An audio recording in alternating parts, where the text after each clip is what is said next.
하나님께서 오늘 저에게 주시는 말씀은 요한 1서 1장 5절 우리 한 절 보시도록 하겠습니다. 요한 1서 1장 5절의 말씀입니다.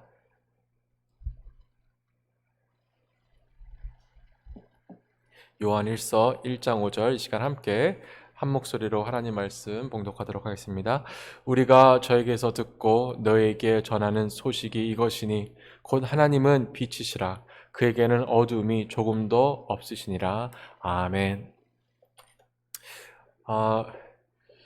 결혼 상담을 전문하시는 그 상담가 분들이 항상 그 부부들에게 주는 조언이 있는데요. 그것은 바로 부부가 서로를 잘 알아야 한다는 것입니다.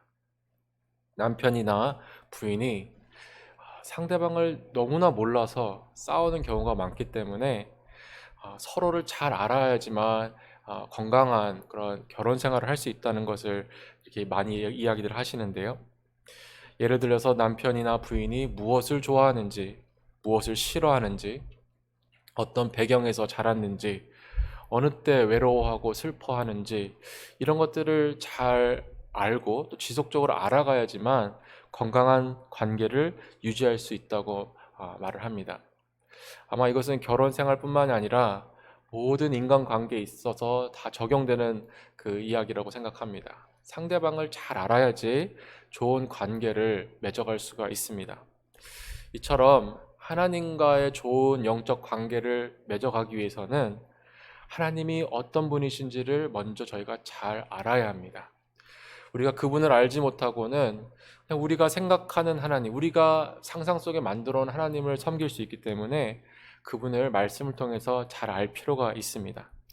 그런 의미에서 이제 사도 요한은 그 1절부터 4절까지 그 서론을 마치고 이제 본격적으로 하나님이 어떤 분이신지에 대해서 말씀을 전하는데, 그가 처음 전하는 하나님, 이분 하나님은 어떤 분이시냐, 오늘 말씀을 보시면 이렇게 기록되어 있습니다.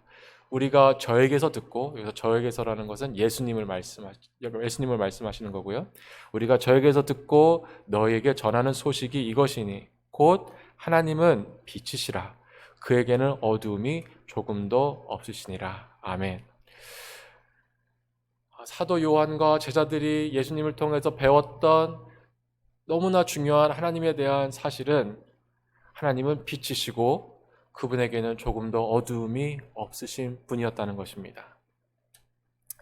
우리가 보통 성경에서 하나님은 빛이시다라고 말씀할 때는 두 가지를 생각할 수가 있습니다. 이제 빛이 말하는 그 상징성이 무엇이냐면, 첫 번째는 하나님의 전지전능하신 그 지식을 혹은 그 진리를 말씀합니다. 생각해 보십시오. 혼란과 또 혼돈 속에 사람들이 이것이 옳은지 저것이 옳은지 알지 못하는 그 어둠 속에 진리의 빛이 들어가는 그 그림을 한번 상상해 보십시오. 하나님은 그래서 빛이시라라고 말씀하는 것을 성경을 통해서 보게 되어지고요. 그러나 오늘 본문에서는 하나님이 빛이시다라고 말할 때는 하나님의 두 번째 빛의 속성을 말씀하고 있는데, 그것은 하나님의 거룩하심과 성결하심을 말씀하고 있는 것입니다. 그러니까 하나님은 죄악이 조금도 없으신, 어둠의 그림자가 조금도 없으신 완벽하시고 성결하신 거룩하신 분이시다라는 것을 요한이 우리에게 말씀해주고 계신 것입니다. 여기서 한번 생각해 보십시오. 여러분, 요한 1서, 이제 여러분 잘 아실 텐데, 요한 1서를 생각하시면 하나님은 어떤 분이시다라는 것이 가장 먼저 생각나십니까? 아마 여러분 잘 아시는 하나님은 사랑이시니라 라는 그 말씀이 가장 먼저 생각나실 것입니다. 이처럼 대부분 우리가 하나님의 속성을 생각할 때 먼저 떠오르는 것은 하나님은 사랑의 하나님이시다, 하나님은 은혜의 하나님이시다, 이런 것들이 먼저 생각이 납니다. 그러나 사도 요한은 저희에게 그런 것도 다 중요하지만, 그것도 다 맞는 말이지만, 더 먼저 생각해야 할 것은 하나님은 빛이시며 거룩한 분이시며 조금 더 어두움이 없으시다는 것을 저에게 먼저 알라고 가장 먼저 저에게 말씀을 전하고 있습니다. 하나님의 거룩함에 대해서 먼저 전하고 있는 것을 보게 되어집니다. 그렇다면 왜 그 하나님의 거룩함에 대해서 먼저 사도 요한은 전하고 있을까요? 두 가지를 한번 생각해 볼 수 있다고 생각하는데요. 첫 번째로는 하나님의 거룩함을 먼저 이해하지 않고는 십자가의 은혜를 알 수 없기 때문에 그렇습니다. 십자가의 은혜를, 하나님의 거룩함을 이해하지 못하고는 이해할 수가 없습니다. 그리고 두 번째로, 하나님의 거룩함이 먼저 이해되지 않으면 거짓된 평화와 은혜를 누리며 살 수 있고, 그런 것에 빠질 수 있기 때문에 거룩함, 하나님의 거룩함에 대해서 먼저 말씀을 하고 있는 것입니다. 먼저 사도 요한이 우리에게 하나님의 거룩하심에 대해서 먼저 전하는 이유는 하나님의 거룩함을 이해하지 않고는 십자가의 은혜를 알 수 없기 때문에 그렇습니다. 예를 하나 들어드리도록 하겠습니다. 종교개혁이 일어나고 정말 교회는 놀라운 부흥을 경험했습니다. 특별히 16세기, 17세기 청교도들이 많은 기여를 했는데, 이제 17세기가 지나가면서 18세기 이후에는 유럽의 목회자들이 그런 개혁주의 신앙에서 떠나면서 사랑의 하나님을 강조하기 시작했습니다. 사랑의 하나님이 틀린 것은 아니지만 하나님의 거룩하심과 정의로우신 공의 이런 것을 빼고 하나님의 사랑 이런 것들만 강단에서 전하기 시작했습니다. 어떻게 보면 그 청교도들에 대한 반작용으로 그렇게 한 것일 수도 있는데요. 하나님은 어떤 말씀을 전했냐면, 하나님은 인류를 사랑하시고 하늘에서 우리를 지켜보고 계시고 웃으시는 그런 센티멘탈한 하나님을 성도들의 마음 가운데 말씀을 통해서 심겨 주었습니다. 이때가 여러분 잘 아시는 자유주의 신학의 시작입니다. 그때부터 자유주의 신학이 시작이 되어지는데, 이 자유주의 신학이라는 것은 무엇이냐면 성경에서 말씀하는 하나님이 아니라 인간이 중심이 되는 하나님입니다. 사람들이 듣기 편하고 우리가 받아들이기 편한 그런 하나님, 이런 하나님을 전하는 것이 자유주의 신학이라고 할 수 있는데요. 그렇게 해서 자유주의 신학과 그런 자유주의 말씀을 전하는 목회자들을 통해서 교회가 처음에는 많은 호응을 얻었습니다. 왜 그렇지 않겠습니까, 여러분? 매일같이 하나님은 당신을 사랑하십니다. 죄를 지어도 하나님을 사랑하시기 때문에 지옥 가지 않습니다. 모든 사람이 다 천국 갑니다. 이런 얘기를 하니까 사람들이 그것을 잘 받아들이고 좋게 생각을 했습니다. 오래 가지 못합니다, 이런 신학은. 인생이 그렇게 호락하지 않기 때문에 특별히 1차 대전, 2차 대전, 세계대전이 터졌을 때 이제 젊은이들이 질문하기 시작합니다. 왜 하나님 사랑이신데 이런 일들이 일어날까? 이런 악한 일들이 일어나고 많은 사람들이 죽게 되어질까? 그리고 더 큰 신학적인 문제를 부딪히게 되어지는데, 그것이 바로 십자가의 도와 십자가의 은혜를 사람들이 이해를 못하기 시작한 것입니다. 사랑의 하나님만 알고 거룩하신 하나님을 모르는 성도들의 마음 가운데 십자가를 생각할 때마다 어떤 생각이 들었냐면, 왜 하나님이 우리를 사랑하시면 그냥 용서하시면 되지 굳이 자신의 독생자 아들까지 죽이셨을까? 왜 그냥 사랑하시면 용서하면 되지 왜 굳이 십자가에서 그 아들을 죽이셨을까? 그러니까 하나님이 사랑이시라는 것만 알고 거룩하신 하나님을 알지 못하니까 십자가의 논리와 은혜가 이해가 되질 않는 것입니다. 그러다 보니 성도들이 영적으로 메말라 죽어버리기 시작했고, 십자가의 은혜를 통해서만 오는 그런 감격과 감사가 사라지니까 점점점 율법주의적인 신앙생활을 하게 되어졌습니다. 그리고 여러분 잘 아시는 것 같이 지금 유럽 교회가 그런 이유에서 텅텅 비어져 가고 있습니다. 이처럼 하나님의 거룩하심을 먼저 이해하지 못하면 십자가의 은혜와 사랑을 깨달을 수가 없습니다. 신앙생활에서 가장 중요한 게 여러분 뭐죠? 십자가입니다. 복음입니다. 근데 하나님의 거룩하심을 이해하지 못하면 이런 그 은혜를 깨달을 수 없기 때문에 하나님과의 더 깊은 교제로 나아갈 수가 없습니다. 그래서 우리는 하나님의 거룩하심을 잘 이해를 해야 합니다. 여러분, 십자가를 한번 생각해 봤으면 좋겠는데요. 예수님께서 왜 십자가에 못 박혀 죽으셨습니까? 하나님께서 우리를 사랑하셔서 하나밖에 없는 아들을 그렇게 십자가에 못 박으셨습니까? 맞습니다. 그러나 왜 사랑하시면 그냥 용서하지 않고 굳이 독생자 아들을 십자가에서 죽이셔야만 했을까요? 그 이유는 우리 하나님은 죄와는 같이 하실 수 없는 거룩하시고 순결하신 분이시기 때문에 그렇습니다. 오늘 말씀처럼 우리 하나님은 조금도 죄의 어두움이 없으신 분이시기 때문에, 거룩한 빛이시기 때문에 죄를 범한 우리 인간들을 벌하지 않고는 두실 수 없는 그런 분이시기 때문에 십자가에서 예수님은 십자가에도 못 박힐 수밖에 없었던 것입니다. 정의로운 재판장이 죄를 범한 범죄자를 처벌하지 않으면 안 되듯이 하나님께서는 우리를 심판하셔야 했습니다. 그러나 우리를 또한 사랑하셨기 때문에 우리를 살리시기 위해서 대신 그 죄값을 치르시기 위해서 독생자 아들을 십자가에 못 박으신 것입니다.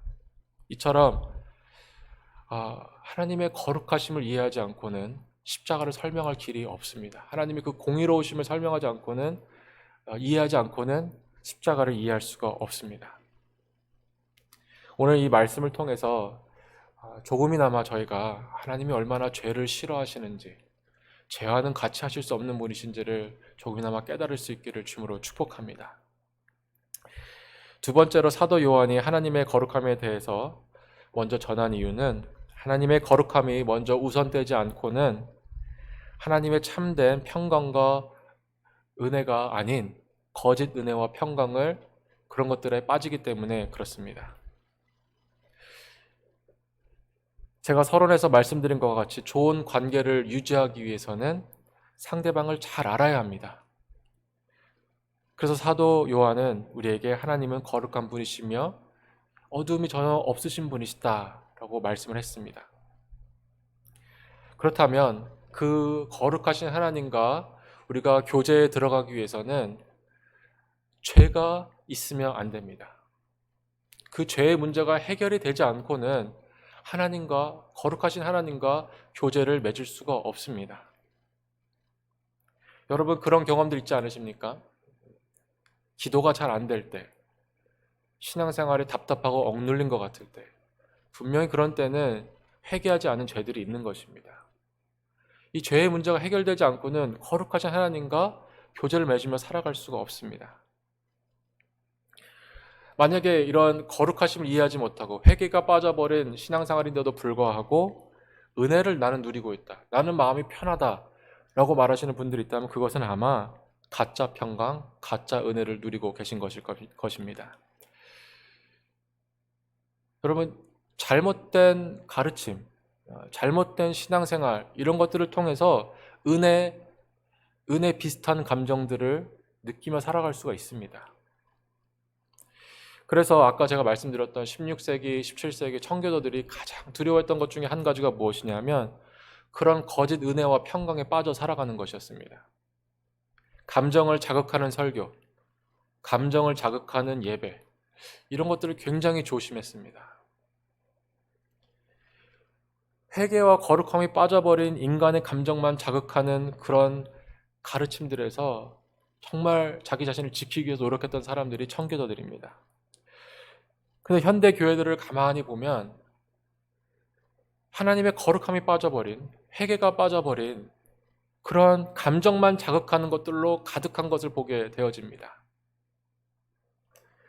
감정만 자극하는 찬양들, 감정만 자극하는 예화 중심의 설교들. 그래서 성도들이 조금 울고 조금 기뻐하면 그것이 은혜 받은 것 마냥 기뻐하는 그런 모습을 볼 때 하나님께서 이걸 기뻐하실까라는 생각이 듭니다. 여러분 실험적으로 제가 한번 여러분들에게 제가 실험적으로 한 예화를 들어드리도록 하겠습니다. 가짜 은혜가 무엇인가? 가짜 그런 평강이 무엇인가? 여러분 혹시 그런 경험이 있으신지 모르겠는데요. 세상 노래를 듣다가 은혜 비슷한 감정을 느껴보신 적이 있으십니까? 세상 노래를 듣다가 은혜 비슷한 감정을 느껴보신 적 있으십니까? 저 같은 경우는요, 저희 교회에서 3.1절 날 고향의 봄을 부르면 그렇게 눈물이 날 것 같습니다. 그 신기하죠? 우리의 소원은 통일 나오면 막 마음이 막 이렇게 떨리는 것 같습니다. 근데 그거 은혜 아닙니다. 그거는 그냥 인간의 감정입니다. 근데 현대 교회가 이런 모습이 너무나 많다는 것입니다. 찬양을 부른다고 하지만 정말 회개가 빠져버리고 거룩하신 하나님을 이해하지도 못한 채 그냥 인간의 감정이 중심되어진 그런 예배, 또 그것이 평강인 것 마냥 우리가 섬기고 또 살아가고 또 그런 것들을 이렇게 보게 되어지는데요. 사도 요한은 그래서 경고하십니다. 요한 1서 4장 1절에 보시면 여러분 잘 아시는 말씀입니다. 사랑하는 자들아, 영을 다 믿지 말고 영들이 하나님께 속하였나 시험하라. 많은 거짓 선지자가 세상에 나왔음이로라. 아멘. 그렇다면 진짜 성령이 역사하시고 은혜를 받게 되어지면 어떤 일이 일어날까요? 진짜 은혜 받으면 회개가 터집니다. 회개가 터집니다. 왜 그럴까요? 거룩하신 하나님 앞에 내 작은 모습, 내 더러운 모습이 비춰지기 때문에 회개를 하지 않고는 버틸 수가 없습니다. 그분의 그 위대하심과 거룩하심 앞에서 우리는 완전히 무너져 버리게 되어집니다. 그리고 그 다음에 오는 것이 무엇이냐? 그분의 은혜와 자비와 사랑, 그 십자가의 은혜가 우리가 경험되어지기 시작합니다. 사랑하는 성도 여러분, 어떻게 죄인된 우리가 회개하지 않고 하나님과 교제를 맺으며 살아갈 수 있겠습니까? 만약에 그런 회개가 없이 하나님과 교제를 맺고 살아가고 있다면 그것은 은혜의 신앙생활이 아니라 그것은 내 감정에 빠져버린 그런 신앙생활일 것입니다. 말씀을 맺도록 하겠습니다. 우리는 오늘 말씀을 통해 하나님은 빛이시며 그분에게는 조금 더 어둠이 없으시다는 것을 배웠습니다. 그분은 거룩한 분이시라는 것을 배웠습니다. 하나님과 깊은 교제를 우리가 누리는 삶을 살려면 이 사실을 항상 기억해야 합니다. 하나님은 거룩하신 분이시다. 우리 하나님은 죄와는 가까이 하실 수 없는 분이시다. 이것을 우리가 기억할 때 십자가의 은혜가 마음 가운데 이해되어지기 시작하고요. 또 그것을 통해서 회개의 자리까지도 갈 수 있는 그런 은혜를 누리게 되어집니다. 축복하기는 오늘 하루도 거룩하신 하나님을 모시며 사는 우리의 삶이 예수 그리스도의 은혜와 성령님의 교통하심으로 그분의 거룩함을 더욱더 닮아가는 그런 하루가 되기를 주님으로 축복합니다. 우리 함께 기도하시겠습니다.